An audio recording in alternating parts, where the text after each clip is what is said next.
नमस्कार, हलचल अयोध्या समाचार में आप सभी का स्वागत है। आपको ताज़ा तरीन खबरों से अवगत कराने के लिए मैं कुमकुम भाग्य।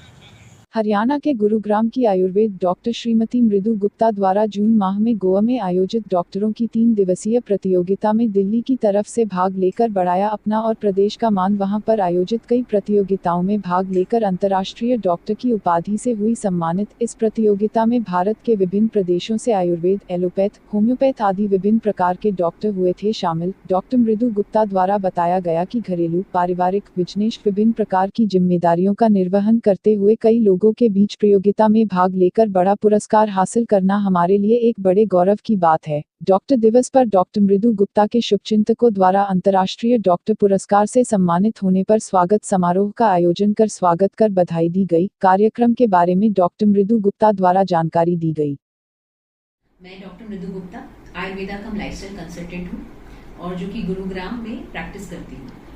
अभी पीछे हमारी डॉक्टर्स की एक प्रतियोगिता हुई जो कि ब्यूटी पेजेंट था फॉर डॉक्टर्स ओनली, और इसमें हर स्टेट से डॉक्टर्स को ऑडिशन के द्वारा सिलेक्ट किया गया। तो मैंने दिल्ली को प्रेजेंट किया और वहाँ पर हम 3 दिन के लिए हमारा ये प्रतियोगिता चली, जो कि जून 9, 10 और 11 तारीख में हुई। इस बीच में हम सभी ने वहाँ पर हर स्टेट से आए डॉक्टर्स ने एक दूसरे के साथ में अच्छे संबंध भी बनाए और वहाँ पर हमने कई राउंड्स को क्लियर किया, जहाँ पर हमारे आपसी व्यवहार को देखा गया। हम किस तरह हर एक राउंड में अपने आप को प्रेजेंट कर पाए उसको देखा गया और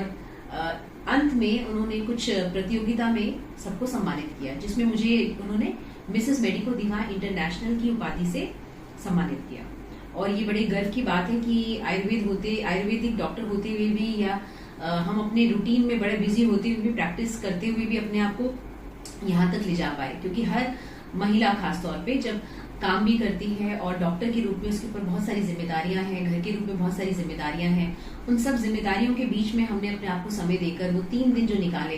वो एक बहुत बड़ी बात थी। और उसके साथ जब वो सम्मान मिला तो वो और भी बड़ी गर्व की बात थी। तो मुझे जो है वहां पर 3 क्राउन्स मिले, जिसमें से एक था मिसेस मेडिको दिवा इंटरनेशनल, जो कि ये अभी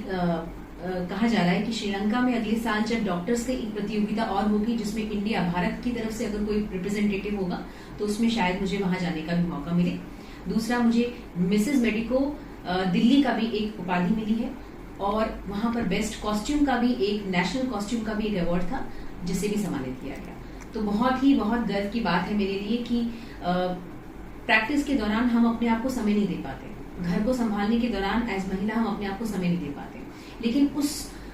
स्ट्रेस के बीच में भी अपने आप को अच्छा रखने के लिए हम अपने आप को स्वास्थ्य, मानसिक रूप से रखने के लिए भी कुछ अपने लिए करते हैं। तो उसी को ध्यान में रखते हुए मैंने इस प्रतियोगिता में भाग लिया और जब मैं वहां से इस उपाधि को लेकर आई तो उसकी खुशी तो ना शब्दों में बताने लायक नहीं है।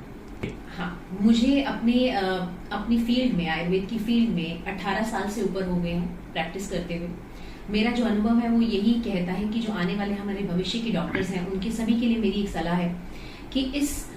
इस प्रोफेशन में आना ही बहुत बड़ी बात है, लेकिन एक बहुत जरूरी चीज है जो कि खुद को मानसिक और शारीरिक रूप से अच्छा रखना, तभी हम सभी लोगों को सेवा दे पाएंगे। तो जितने भी भविष्य में आने वाले डॉक्टर्स हैं या जो हमारे जो जूनियर डॉक्टर्स हैं, हमारे फेलो डॉक्टर्स हैं, उन सभी को मेरी एक ही सलाह है कि खुद को भी मानसिक रूप से अच्छा रखने के लिए, खुद के लिए समय निकालना, खुद को अच्छा रखना बहुत जरूरी है। हम अपने प्रोफेशन में इतने व्यस्त हो जाते हैं कि हम अपने आप को समय नहीं दे पाते, तो वो बहुत जरूरी है कि कुछ ऐसा करें जिससे कि आपके मन को संतुष्टि मिले और आप प्रसन्न रहें। रोगियों के लिए हम हमेशा ही, जब भी वो हमारे पास आते हैं तो हम उन्हें कोई ना कोई रास्ता दिखाते हैं कि कैसे आप मानसिक और शारीरिक रूप से स्वस्थ रहें। आयुर्वेद एक ऐसी साइंस है जहाँ पर ना सिर्फ बीमारियों का इलाज होता है, बल्कि वहाँ हम कैसे बीमारियों से बच सकते हैं वो भी बताते हैं। तो हम अगर यहाँ बात करें कि किस तरह बचें, तो शरीर और मन जब दोनों स्वस्थ होगा तभी आप स्वस्थ हैं। और मन से अच्छा रहने के लिए आप सभी को मेरी यही सलाह है कि अच्छा सोचें, अच्छा व्यवहार रखें, अच्छे प्रसन्न मन के साथ अपने जीवन को जिएं और शरीर के लिए हमेशा फिजिकली एक्टिव रहें और एक्सरसाइजेस करें, प्लस अपने शरीर और मन दोनों के लिए अच्छा भोजन लें।